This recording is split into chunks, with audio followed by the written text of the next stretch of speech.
हे WhatsApp guys, welcome back once again. So दोस्तों, ये कहानी है जैकी और जूल्स की, जो अपने दादाजी के पुराने घर जाते हैं, लेकिन वहाँ उनके साथ कुछ ऐसा होता है जो आपकी होश उड़ा देगा। कहानी शुरू होती है, हम जैकी और जूल्स को देखते हैं जो कि एक कपल है। अपनी पहली एनिवर्सरी बिताने के लिए एक कॉटेज में आए हैं जो कि काफी सुनसान एरिया में है, जहां पर किसी का आसानी से पहुंच पाना तो काफी मुश्किल है। जूल्स को ये जगह काफी पसंद आती है क्योंकि यहाँ उन्हें कोई डिस्टर्ब करने वाला नहीं है। तब जैकी उसे बताती है कि ये उसके दादाजी का घर हुआ करता था जब वो आर्मी में थे और उन्हें गवर्नमेंट ने दिया था। मैंने अपना पूरा बचपन यहीं गुजारा है, लेकिन फिर मैं शहर चली गई। अब तब से लेके आज तक ये ऐसे ही पड़ा हुआ था, यहाँ कोई नहीं आता। इसके बाद जूल्स उस घर को एक्सप्लोर करने लगती है, जहाँ उसे कुछ अजीब चीजें देखने को मिलती है, लाइक एक हिरन का सर, कुछ राइफल। मे बी जैकी के दादाजी हंटिंग के काफी शौकीन हो, या फिर इसके पीछे कोई और राज हो। अब वो जब बाहर आती है तो उसे जैकी कहीं दिखाई नहीं देती। वो उसे चारों तरफ ढूंढती है और तब जाकर हम देख पाते हैं कि वो तो लेक के साइड में एक बोट हाउस को देख रही है, जो ऐसे ही खंडर पड़ा हुआ है क्योंकि इसे सालों से किसी ने यूज नहीं किया। अब जूल्स उसके अंदर चलने की जिद, लेकिन जैकी उसे बहुत ही वियर्ड वे में मना कर देती है। लेकिन क्यों? अब इसके बाद दोनों घर में वापस चले जाते हैं और अपने सामानों को फिक्स करने में लग जाते हैं। ऐसे ही करते करते रात हो जाती है। दोनों सो ही रहे थे कि तभी बाहर कोई कार आकर रुकती है। उसकी आवाज सुनकर जूल्स बहुत ही घबरा जाती है कि इतनी रात में अचानक से यहाँ कौन आ गया। तो जैकी उसे शांत करती है। तो ऐसा लग रहा था कि जैसे उसे पता है कि बाहर कोई खतरा नहीं है। अब वो बाहर जाती है तो कोई इंसान हुडी में खड़ा हुआ था, जो जैकी को देखकर मेगन के नाम से पुकारता है। जब वो पास आती है तो असल में वो सारा थी, जैकी की बचपन की दोस्त। लेकिन यहाँ तभी पीछे से जूल्स आ जाती है और वो दोनों एक दूसरे को हाय हेलो करते हैं। लेकिन यहाँ सारा बार बार मेगन के नाम से उसे पुकार रही थी, जो उसे लगता है कि शायद उसे जैकी का नाम नहीं पता। तो वो उसे सारा से कहती है कि ये इसका नाम नहीं है, तुम उसे मेगन क्यों पुकार रही हो। लेकिन जैकी उसे समझाती है कि यही मेरा नाम है। अब ये सुनकर जूल्स को काफी अजीब लगता है कि हम इतने सालों से एक साथ रह रहे हैं, लेकिन इसने मुझे अपना रियल नाम क्यों नहीं बताया। यहाँ आई वो भी हमें काफी देर हो गई, उसने अपने दोस्तों के बारे में भी मुझे क्यों नहीं बताया। अब वो ये सब सोच पाती कि तभी सारा कह देती है कि तुम लोग मेरे घर पर जरूर आना, लेके दूसरी साइड पर जो मौजूद है। अब अगला दिन भी आ जाता है जब जूल्स वॉकिंग के लिए बाहर आती है, पर अभी भी उसके दिमाग में वही सब बातें चल रही थी। तभी उसे एक बोर्ड दिखाई देती है जो उल्टी हुई थी और उसके ऊपर कुछ लिखा हुआ था। वो उसे पढ़ने की कोशिश करती है कि तभी वहां जैकी आती है और उसे अपने साथ घुमाने के लिए ले जाती है। लेकिन उसे पता था कि उसके दिमाग में अभी भी मेगन वाली बात घूम रही है, इसलिए वो उसे क्लियर करने की कोशिश करती है और बताती है कि पहले मेरा नाम वही था, लेकिन फिर मैंने उसे बदल लिया क्योंकि मुझे वो नाम पसंद नहीं था। इसके अलावा और कुछ नहीं है। इसके बाद वो जूल्स को एक लॉकेट गिफ्ट करती है जिसमें दोनों की फोटोज थी। उसे देखकर वो सब कुछ भूल जाती है और उसके साथ इस मोमेंट को एंजॉय करती है। कुछ देर बाद वो लोग शूटिंग करने जाते हैं, जहाँ जैकी का निशाना देखकर जूल्स तो हैरान ही हो गई थी। ऐसा लग रहा था कि जैसे वो कोई एक्सपर्ट हो। अब यहाँ से वो लोग घर आते हैं, जहाँ पर जैकी जूल्स को एक कहानी बताती है उसके बचपन के टाइम जब वो और उसके डैड और उसके दोस्त जेनी शिकार करने गए थे, लेकिन तभी उन पर एक भालू ने हमला कर दिया और तब पहली बार उसने किसी पर गोली चलाई थी। लेकिन वो भालू पूरी तरह से मरा नहीं था। उसमें मेरे डैड ने मुझे चाकू दिया और कहा कि जाकर उसे मार दो, लेकिन मैंने ऐसा नहीं किया। वहीं 20 मिनट तक मैं खड़ी रही और जब तक वो भालू तड़प तड़प कर मर नहीं गया, मैं वहां से वापस नहीं गई। अब ये कहानी जूल्स को काफी अजीब लगती है। उसने उसे यह कहानी क्यों सुनाई ये भी उसे समझ नहीं आता। दिन अगले दिन जब जूल्स सोकर उठती है तो उसे जैकी दिखाई नहीं देती। उसके वॉइस नोट पर उसे पता चलता है कि वो सिटी गई है कुछ सामान लेने के लिए, दोपहर तक वापस आ जाएगी। लेकिन तब तक यहाँ पर जूल्स अकेली क्या करेगी, तो वो दूरबीन से लेक के दूसरी साइड देखना शुरू करती है, जहाँ पर उसे सारा का घर दिखाई देता है। कहीं न कहीं अब उसके मन में अभी भी वही सवाल थे, इसलिए वो डिसाइड करती है कि वो सारा के घर जाएगी। तो वो बोट लेकर निकल जाती है और कुछ ही देर में वहां पहुंच जाती है, जहाँ पे उसे सारा और उसका हस्बैंड जॉन भी मिलता है। अब दोनों एक दूसरे से इंट्रोड्यूस करते हैं। सारा का घर किसी हंटर प्लेस से कम नहीं लग रहा था। वहां उसे एक फोटो भी मिलती है जिसमें सारा, जेनी और जूल्स तीनों थे। तभी वहां सारा आ जाती है और उसे बताती है कि ये हमारे बचपन की फोटो है। तो जूल्स पूछती है कि जेनी कहाँ है, तो वो बताती है कि उसकी मौत हो गई और ये बात जैकी ने भी उसे नहीं बताई थी।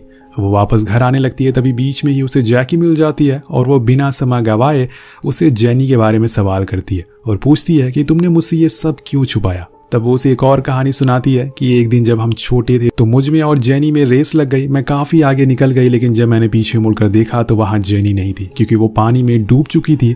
और 3 दिन बाद पुलिस को उसकी लाश मिली, जिसके बाद मुझसे पूछताछ की जाती है, लेकिन उन्हें कुछ नहीं मिलता। पर मेरे मन में हमेशा यह गिल्ट रहता है कि जेनी की जान मेरी वजह से गई है, इसलिए मैंने ये बात आज तक किसी को नहीं बताई, तुम्हें भी नहीं, क्योंकि उसके बाद तुम भी मुझ पर शक करती। उसकी ये सब बातें सुनकर जूल्स को बहुत बुरा लगा, क्योंकि उसने उस पर खामखा शक करा था। इसलिए वो उसे माफ कर देती है और फिर दोनों गले मिलती है। दिन जैकी उसे एक पहाड़ पर ले जाती है, जहाँ से व्यू काफी अच्छा था, जिसे जूल्स भी काफी एंजॉय कर रही थी। उसने पिछली सारी बातें भुला दी थी, लेकिन तभी एक ऐसी चीज होती है जो ना तो जूल्स ने सोची थी होती है और ना ही हमने। पीछे से आकर जैकी उसे धक्का देती है जिससे वो सीधा पहाड़ के नीचे जाकर गिरती है और बुरी तरीके से जख्मी हो जाती है। लेकिन यहाँ जैकी के चेहरे पे जरा भी पछतावा नहीं था। जब वो कॉटेज वापस आती है तो रोने की प्रैक्टिस करती है ताकि वो पुलिस के सामने रियल में रो सके।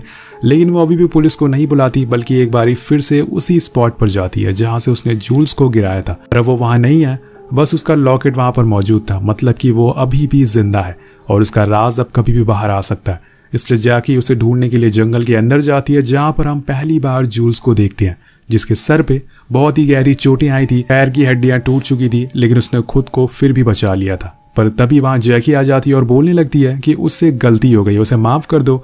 अगर तुम यही कहीं आसपास हो तो प्लीज बाहर आ जाओ, मेरा ऐसा कोई मोटिव नहीं है। अब पास में छुपी जूल्स भी ये सब सुन रही थी। उसे लग रहा था कि शायद वो सच बोल रही है, इसलिए वो बाहर आने लगती है। लेकिन जब वो उसके चेहरे का एक्सप्रेशन देखती है तो समझ जाती है कि वो झूठ बोल रही है। उसने ये सब जानबूझकर किया, लेकिन वो उसे प्यार करती है। उसने ऐसा क्यों किया, आखिर इसके पीछे की वजह क्या है, ये सब आपको कुछ ही देर में पता लग जाएगा। अब रात हो जाती है लेकिन अभी भी वो उसे जंगल में ढूंढ रही थी और जूल्स छुपी रहती है। उसे पता था कि अगर वो बाहर गई तो वो उसे इस बार ही मार देगी, इसलिए वो रात वहीं गुजारती है। पर अगले दिन उसे कुछ ना कुछ तो करना ही होगा, क्योंकि ऐसे उसकी बॉडी में पूरा इन्फेक्शन फैल जाएगा। तो वो धीरे धीरे आगे बढ़ती है और वहीं दूसरी ओर जैकी बंदूक लेकर जंगल में घूम रही थी पूरी तैयारी के साथ। लेकिन तब तक जूल्स उस कॉटेज तक पहुंच गई थी और जहां वो सबसे पहले बाथरूम में जाती है और खुद के जख्मों को बैंडेज करती है और फिर टाके लगाती है। इधर जैकी को भी पता चल चुका था कि वो कॉटेज में मौजूद है, लेकिन उससे पहले जूल्स वहां से बोर्ड लेकर भागने लगती है।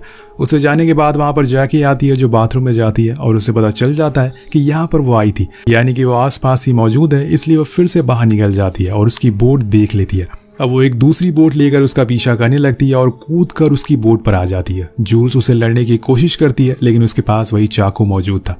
लेकिन तब तक वहां पर डैनियल ने उसे देख लिया था, पर वो इतनी दूर होता है कि उसे समझ नहीं आ रहा था कि असल में वहां पर हो क्या रहा है। उसे सब तो नॉर्मल ही लगता है, लेकिन वहां जैकी कहती है कि अगर तुमने कोई चालाकी दिखाई तो ये चाकू तुम्हारे पेट में होगा। तो वो चुपचाप हो जाती है और फिर दोनों घर आ जाते हैं जहां पर वो उसे नहलाती है और उसके जख्मों को साफ करती है। तो वो बताती है कि आज रात में सारा और उसका हस्बैंड डिनर पर आ रहे हैं, इसलिए तुम्हें ऐसा दिखाना होगा कि जैसे सब कुछ नॉर्मल है और ये सारी चोटें तुम्हें एक्सीडेंट से लगी है। इसके बाद वो जाने लगती है तो जूल्स उसे पूछती है, क्या तुम मुझे सच में प्यार करती हो या ये सब एक दिखावा था? तो वो कहती है कि नहीं, मैं तुमसे प्यार नहीं करती। यहाँ उसे समझ आ जाता है कि ये सब झूठ था जो उसने उससे साथ किया, पर इसके पीछे की वजह आखिर मुझे मार कर उसे क्या मिल जाएगा। अब रात होने पर जूल्स जैकी को थोड़ा इमोशनल करने की कोशिश करती है और कहती है कि मुझे पता है कि तुम बीमार हो, तुम्हारी दिमागी हालत ठीक नहीं है, मेरे साथ सिटी चलो, मैं तुम्हारा अच्छे से इलाज कराऊंगी और फिर हम दोनों साथ में होंगे।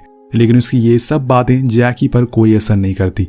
लेकिन यहाँ बातों बातों में जैकी बहुत से राज खोल देती है, जैसे कि उससे पहले उसकी कई सारी गर्लफ्रेंड थी जिसके साथ उसने शादी भी कर ली थी, लेकिन उसकी डूबने की वजह से मौत हो गई या फिर जैकी ने उसे खुद ही मार दिया। ये सारी सच्चाई वो अपने मुंह से बता रही थी और ये भी कहती है कि उसने ही अपनी दोस्त जैनी को मारा था। अब मैं तुम्हें भी मार दूंगी, सेम उसी तरह से जैसे मैंने उन सभी को मारा था, अगर तुमने उसके सामने कुछ भी बोलने की कोशिश करी। तो जूल्स को कहीं ना कहीं ये लग रहा था कि वो उसे मार कर उसका सारा इंश्योरेंस का पैसा लेना चाहती है, क्योंकि वो हमेशा से उसी चीज के बारे में बातें करती है। वेल, देखते हैं आगे क्या होता है। कुछ देर बाद सारा आ जाती है, लेकिन जब वो जूल्स की चोटें देखती है तो हैरान रह जाती है। तो वो उसके पीछे की वजह पूछती है, लेकिन जूल्स ज्यादा उसे कुछ नहीं बता दी क्योंकि जैकी ने उस पर नजर रखी हुई थी। अब सारे लोग डिनर करते हैं जहाँ पर जैकी अपने रिलेशन के बारे में सभी को बताती है कि कैसे उसने जब पहली बार जूल्स को देखा था और तभी से वो उसे प्यार कर बैठी। लेकिन ये सब बातें झूठ होती है जो कि बस जूल्स को ही पता थी, लेकिन उसे ऐसा बिहेव करना है कि जैसे किसी को उस पर शक ना हो। इसके बाद वो और डैनियल आपस में बातें करने लगते हैं और किसी का फायदा उठाकर जूल्स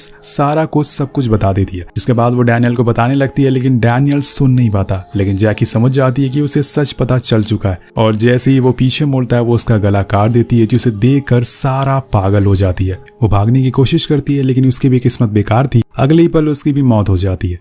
अब जिससे कि वो उन दोनों का शरीर के टुकड़े करती है और फिर जूल्स के साथ लेक को उन टुकड़ों को फेंक देती है। अब हमें ये तो समझ आ गया था कि जैकी कोई नॉर्मल लड़की नहीं है, वो ये खून ऐसे कर रही थी जैसे उसका डेली का काम हो, और ये देखकर जूल्स अब और ज्यादा डर चुकी थी। ये सारी चीजें जूल्स ने कभी अपनी लाइफ में सोची नहीं थी कि उसका पार्टनर ऐसा कुछ करेगा। यही जानते हुए जैकी उसे और डराती है और वो दोनों वहां पे पड़े खून को साफ करते हैं। तभी जूल्स कहती है कि तुम्हें उन्हें नहीं मारना चाहिए था, उनका क्या कसूर था। तो वो उसे बताती है कि उन्हें मैंने नहीं बल्कि तुमने मारा है, तुम्हारी चक्कर में उनकी मौत हो गई है। अब इसके बाद वो उसे सही तरीका बताती है खून को साफ करने का, ताकि फॉरेंसिक वाले जब यहाँ आए तो उसे पकड़ ना पाए। ये सुनकर जूल्स को यकीन हो जाता है कि उसने इससे पहले कई बार खून साफ किया और अब वो पूरी तरीके से एक पेशावर खूनी बन चुकी है। अब रात को वो जूल्स के हाथ पैर बांधकर खुद के पास सुला देती है, लेकिन बड़ी ही मुश्किलों से जैसे तैसे उसने खुद को आजाद कर लिया था और आजाद होते ही वो उसे चाकू से जैकी को मार डालती है।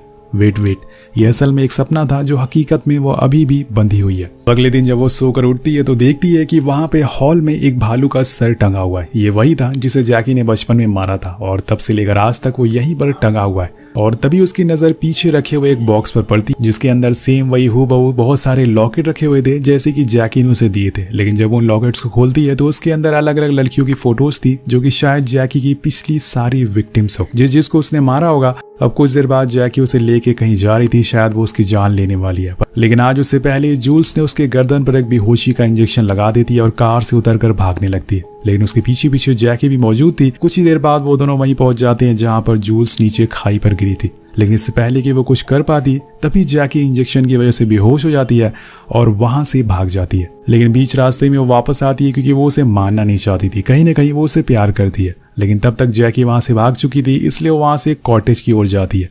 लेकिन वहां भी जैकी मौजूद नहीं थी। वेट करती है और रात होते ही वो वापस आ जाती है उसी घर में।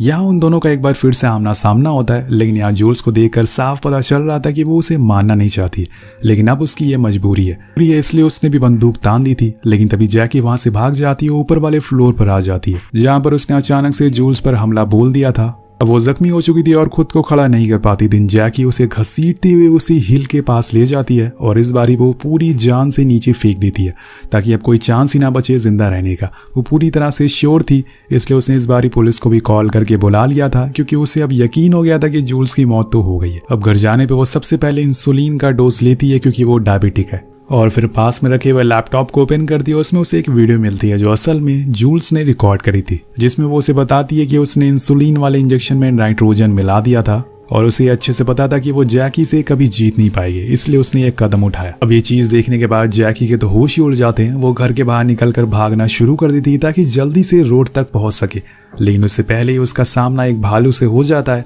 और यहाँ हम उसका फ्लैशबैक देख पाते हैं उसके बचपन का, कैसे उसने एक भालू को एक दर्दनाक मौत दी थी और ये उसका कर्मा है। तो वो वहां से भागना शुरू करती है, लेकिन आज उसकी मौत तय है, भागने का कोई फायदा नहीं है और वो वहीं गिर जाती है और कुछ देर बाद भालू उसे चीर कर मारने लगता है। धीरे धीरे जान उसकी निकलने लगती है और फिर अंत में मारी जाती है। वहीं दूसरी ओर हम जूल्स को भी देख पाते हैं, उसकी भी मौत हो चुकी थी, यानी कि इन दोनों का अंत हो गया है। तो सवाल ये उठता है कि आखिर जैकी ऐसा क्यों कर रही थी। विल थ्योरी की माने तो वो एक मेंटल पेशेंट है, इसलिए वो एक सीरियल किलर बन चुकी है।